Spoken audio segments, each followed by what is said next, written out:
আমাকে 5 বছর সময় দেন, পুরো দেশের শিক্ষা সিস্টেম চেঞ্জ করে দেবো ইনশাআল্লাহ। প্লে গ্রুপ থেকে প্লে গ্রুপ থেকে নিয়ে মাস্টার্স পর্যন্ত এমন শিক্ষানীতি প্রণয়ন করা সম্ভব যে আমাদের বাচ্চারা একদম প্লে থেকে মাস্টার্স পর্যন্ত বাংলা, ইংরেজি, অঙ্ক এবং জেনারেল সাবজেক্টগুলোর সাথে কোরআন হাদিসের একটা অপূর্ব সমন্বয়ে পড়াশোনা করবে ইনশাআল্লাহ। একা করে দিতে পারবো ইনশাআল্লাহ তাআলা।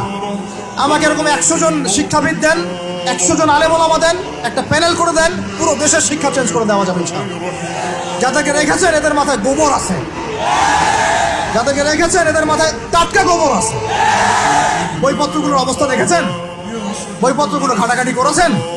সমকামিতা প্রমোট করছে আমাদের দেশের মধ্যে, ট্রান্সজেন্ডার প্রমোট করছে আমাদের দেশের মধ্যে, আমাদের বাচ্চা কাচ্চা কচি কাঁচা বাচ্চাদেরকে শারীরিক শিক্ষার নামে যৌন শিক্ষা দিচ্ছে। এগুলো আমাদের মুসলমানদের শিক্ষা?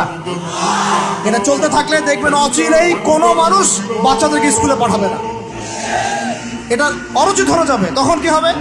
কোটি কোটি স্কুল, কলেজ, বিশ্ববিদ্যালয়ে খা খা করে পড়ে থাকবে, কেউ পাঠাবে না ওখানে। তখন মাদ্রাসা থেকে মানুষ ঝুঁকবে আরো বেশি। আমি তো দাবি জানাই উপরের লেভেল থেকে এমন একটা শিক্ষা ব্যবস্থা প্রণয়ন করা হোক যাতে আমার মাদ্রাসা করার প্রয়োজনই না হয়। ওই সিস্টেম রাষ্ট্রীয়ভাবেই পড়ানো হবে ইনশাআল্লাহ।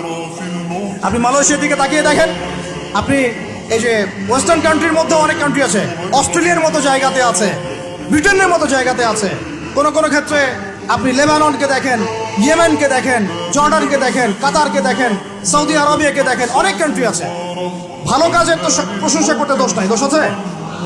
এমনকি অনেক পশ্চিমা কান্ট্রিতেও একদম উপর লেভেল থেকে ইসলামিক সিলেবাস প্রণয়ন করা হয়েছে। তার মানে এমন না যে তারা সায়েন্সকে গুরুত্ব দেয় নাই, ম্যাথকে গুরুত্ব দেয় নাই, ফিজিক্স পড়ায় নাই, অ্যাস্ট্রোফিজিক্স পড়ায় নাই, ইকোনমিক্স পড়ায় নাই, বিষয়টা এমন না। তারা ফিলোসফি পর্যন্ত পড়িয়েছে। ঘাটাঘাটি করেন, অনলাইনে সব মজুদ আছে।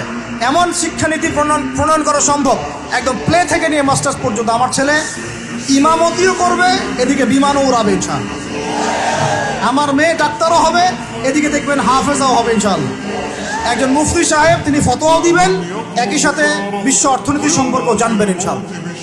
একজন আর্মি অফিসার, তিনি যেমন সামরিক ক্ষেত্রে লিডার হবেন, তেমনি দেখবেন ফিকহের কিতাব মোতালা করে ফতোয়াও দিতে পারছেন ইনশাআল্লাহ।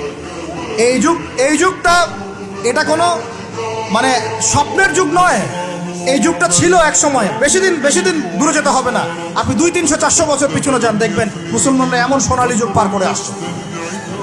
অতএব এগুলো কোনো গাল গল্প করছি না আমি, এগুলো বাস্তবে রূপান্তরিত করা অবশ্যই সম্ভব, আর হক সম্ভব, যদি এরকম কিছু মানুষের মধ্যে উদ্দীপনা থাকে, একটা সৎ সাহস থাকে, আমাদের উপর থেকে যদি একটা সহযোগিতা আসে এবং আমাদের মতো যারা ইয়াং তাদেরকে যদি মূল্যায়ন করা হয়, ইনশাল্লাহ দেখবেন বাংলার জমিন পরিবর্তন হয়ে গেছে।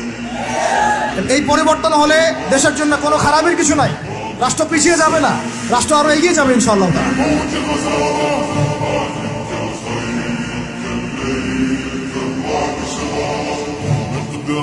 يطلب ثاره ويرى في الموت بشارة